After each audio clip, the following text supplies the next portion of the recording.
Element Optics Titan 3 to 18 x 50 FFP scope.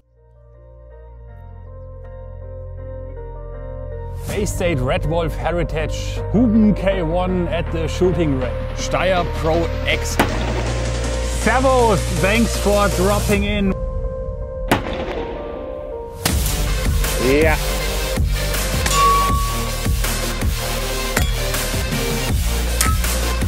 Yeah.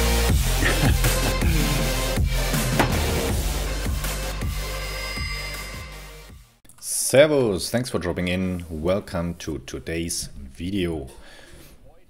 Today is about accessories, today is about scopes, and today is about an absolute beast of a scope. It just hit the market, the brand new Element Titan 3 to 18 x 50 FFP. I'm gonna tell you a lot about it today. I'll give you the technical specs and you will also see through the scope. But I want to add beforehand, you have to keep in mind that while filming through the scope, the picture is reflected by a semi-permeable mirror into the lens of my smartphone to be recorded there. So I think it's obvious that the picture is far better when looking through the scope yourself. Sadly, there is no better option right now. I bought everything I got to make it look best. But the important thing for me is that you see what the crosshair looks like, how large it is and how it changes while zooming. We have a FFP scope here, meaning your points of aim have to be identified only once. They then stay the same no matter the zoom factor. While zooming, only the size of the whole crosshair changes. That's what I want to show you with these clips. You probably know both my other Element Optics videos, one about the Helix series, a very popular scope with a super high satisfaction rate amongst my customers. Everybody loves it. Then there's the Nexus in a higher price range. It's extraordinary, but around 1500 euro, which often exceeds the budget. The new Titan series is placed between those two. And yeah, well, there has been another Titan before. Why is it not in my shop, diabolo.de? The other Titan, a 5 to 25 x 56, had the disadvantage from my point of view that the minimum focusing distance is 14 meters or 45 foot. AirGhandi and Diabolo primarily address airgun shooters, and a scope with this minimum focusing distance is not very useful in Germany, where probably 95% of all shooters shoot 7.5 joule guns over shorter distances. And yeah, that's why we are not selling this one. Now with the Element Titan 3 to 18 x 50, this shortcoming has been corrected. The minimum focusing distance is 10 meters or 33 foot, and now it is super interesting for the majority of airgun shooters here. Now I want to give you some technical specs. In the front, a 50mm lens. The glass uses ED lenses and there are 17 in the scope, while the Helix comes with 13 lenses. That's also the reason why this glass is heavier. It is around 1 kilogram, meaning 976 gram or 2.15 pounds. The lenses are one quality level above the Helix, and that's the main reason for the higher price. I guess everybody knows that the price of a scope is mainly driven by the quality of the lenses. The better the lenses, the more expensive the scope. We talked about the weight. It is 34 centimeters long, which is pretty compact for the zoom range. Some of you may have spotted the large tube already. This is a 34mm tube. Very important. If you want to order the scope at diabolo.de, order the correct mount with it. I also had to get the right ones first. It is the ATP 34 from Sportsmatch UK, which is height adjustable for 11mm prism rails, or the HTO 89, which fits for Picatinny rails. This one is not height adjustable because all high quality air guns, let's say, with a Picatinny rail, have a forward tilted rail either way, while prism rails just don't. Yeah, that's why we need a height adjustable one there to raise the back mount to create the forward tilt. The 34mm tube does not mean that its full diameter is used for lenses. Within this tube there is a separate lens tube. Just imagine another tube with around 30mm diameter moving in the 34mm tube. Now, what's the advantage of this? Well, it's the biggest advantage for long-range shooters because the 30mm lens tube can be angled within the bigger tube. So normally you can adjust the height for about 16 to 17 MRAD with the height tower. Since we have much more space in this tube, we can adjust for 43.5 MRAD. So even for extreme distances, this scope is a great choice. The sight adjustment reaches 14.5 MRAD. Before we go into the details of the towers, let's talk about the zooming wheel. It turns a bit hard, which is fully intended, so you don't change your zoom level by slightly touching it. The zoom goes from 3 times to 18 times, which beats the 5 to 25 times, because here we have a 6 times enlargement, 3 to 18, while we only have a 5 times enlargement from 5 to 25. The 3 times enlargement gives us a huge wide angle, very useful for hunters or whenever you are shooting moving targets. The zooming wheel can easily be handled with gloves. It has great grip.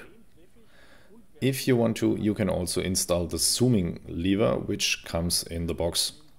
You just take an Allen key, remove the headless screw in the zooming lever, and zooming is even easier then. It's completely optional and comes along with the scope.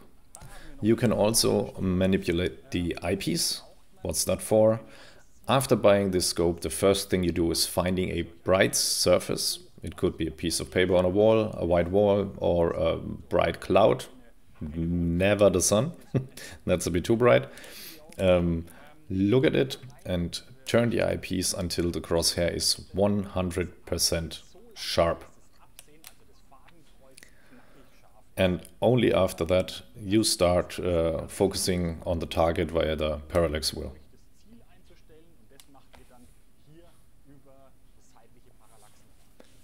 Our next topic is the sight or crosshair. The sight is illuminated in 6 intensities, switchable by a small wheel. You have a 0 step between every intensity, so if you are using intensity 4, you can switch it off with 1 click after using it. Don't have to turn it all around again. For our online shop, we chose the Emerald scope with the European scale unit. The towers as well as the crosshair are Emerald based, which means 1 click on the tower changes the scope for 1 centimeter over 100 meters. Sure, a lot of people might say, I don't want to shoot 100 meters, that's a bit too far, so different calculation, 1 click on your wheel changes the scope for 1 millimeter over 10 meters. As you can see, we have a dirty sight here, so lots of points of aim that help you aim over higher distances or in windy conditions. What I personally like a lot about this sight is the tiny point in the middle. I preferred any time over a cross in the middle to find and hit my target. Now let's talk about the towers. The first huge difference to the Helix is that the sight tower is quite flat. With the Helix, the sight and height tower are both pretty wide. And here the community got what they wished for, and the sight tower is now flatter. You don't use it as often as the height, and it is easier to transport like this when placing a rifle with the mounted scope in a bag.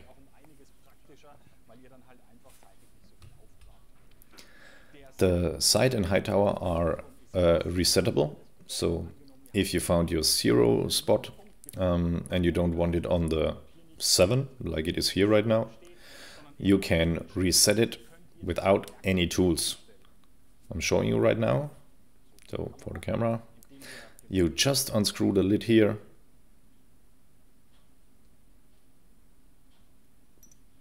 then remove the tower. Now you see the high quality internals. And another thing, the 0 stop. More about it in a second. But now for zeroing it, you are just placing the 0 where you want it. And put everything back on and tighten the lid again. Like this, I could set the 0 out on the range without using any tools. If you know my Helix video, you know what a 0 stop is. For everybody else, I'll quickly explain. You have the option to set a mechanical 0 stop. You don't have to and can remove it with an Allen key. Now, what do you use this for? Just imagine your home range is 25 meters, but now you are on a 50 or 100 meter range. You then can adapt your scope by turning the tower in one direction, and when you go back home, you just turn it back completely. Well, I turned it pretty far before. You turn it until you hit this hard mechanical 0 stop. And now you know exactly that you reached your 0 spot again. This is super comfortable for shooters that have a primary shooting range or distance. Everybody who wants to aim higher or lower when switching, yeah, can just remove it. I already told you that there's a zoom lever in the box.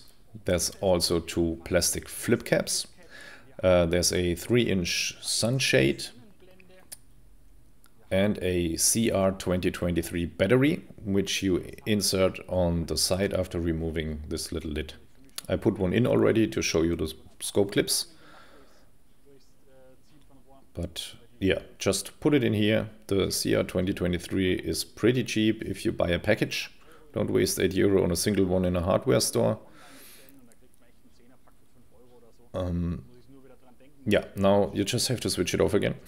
It happened to me a few times that I simply forgot, but like I said, no drama. You get another thing in the box. It's this little card. Doesn't look like much, but it's really important. On this card is the signature of the employee that did the quality check for your scope. This means no scope leaves the production before a human being checked it one last time for its quality. This is great for traders. It means we basically had 0 reclamations about these scopes. Great quality.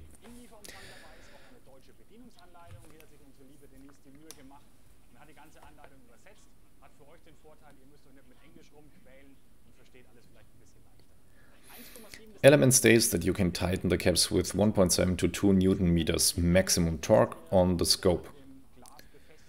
So please don't turn too hard. You might damage the internals. If you are too close to the towers and you do this, you can't turn the towers anymore. If you don't have a torque wrench, 1.7 to 2 Newton meters is well hand tight. If you have powerful arms and hands, go slow. Don't damage anything. So, final topic. Who gets the Helix? Who gets the Titan? The Helix, you know my video, from my point of view, is undefeated in its price class. Here we have a 34mm tube versus a 30mm tube, not for more light, but flexibility in height adjustment. We have better lenses with ED glass and an illuminated sight. You can't buy a bad one, no matter which one you take. The important thing is buy the right mounts. We show them in the shop right next to the scopes. That's it from me today. I hope you had some fun and you are well informed. If I missed something, put it in the comments, send a message to my new email address, airghandi@jabolo.de, so I can hopefully answer every question you have. Thanks a lot, wishing you the best, see you next week, ciao servus, AirGhandi.